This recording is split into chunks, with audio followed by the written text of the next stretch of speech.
حبيتها بس دريت علشان مش ليا. كنت شايفها نجمة بعيدة عن ايديا،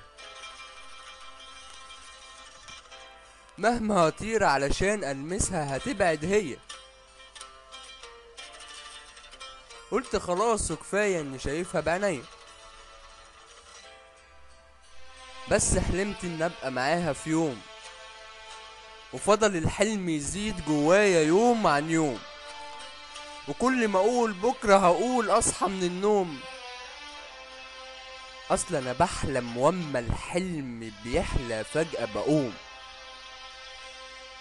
لكن الصدفة فجأة لقيتها جابتها قصادي، قلت لنفسي لازم اصارحها بقى المرة دي. قربت منها علشان اكلمها ولسه بنادي، لقيتها بتبكي.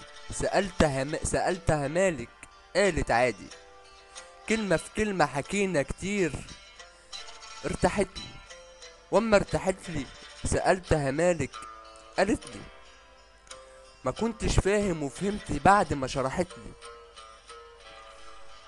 طلعت بتحب،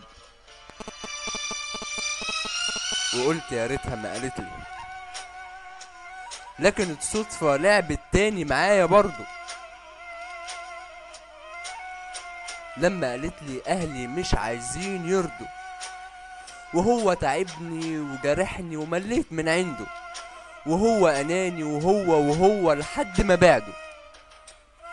فضلت تحكي معايا شهور وشهور، ما كنتش عارف ان الحب معاها شيء محظور، ما كنتش فاهم ان ده فيلم وهي بتمثل دور. لحد ما قالت انا بحبك، تقبل او ترفض معذور.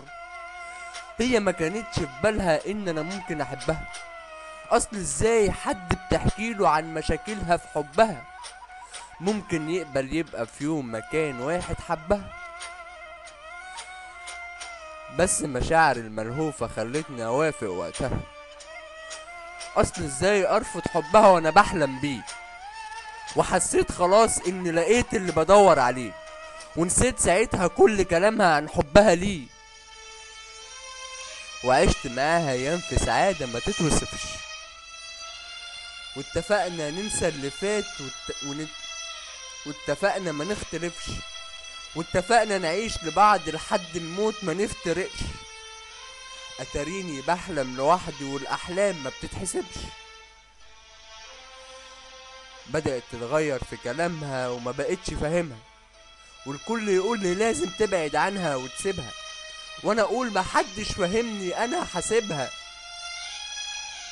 وطلعوا صح وحسبتي غلط، ورجعت لحبيبها. انا مش ندمان علشان جه وقت عليا وحبيتها، ولا ندمان على اي كلمة قلتها وليها وحسيتها، ولا ندمان علشان لعبت بمشاعري وجرحتها.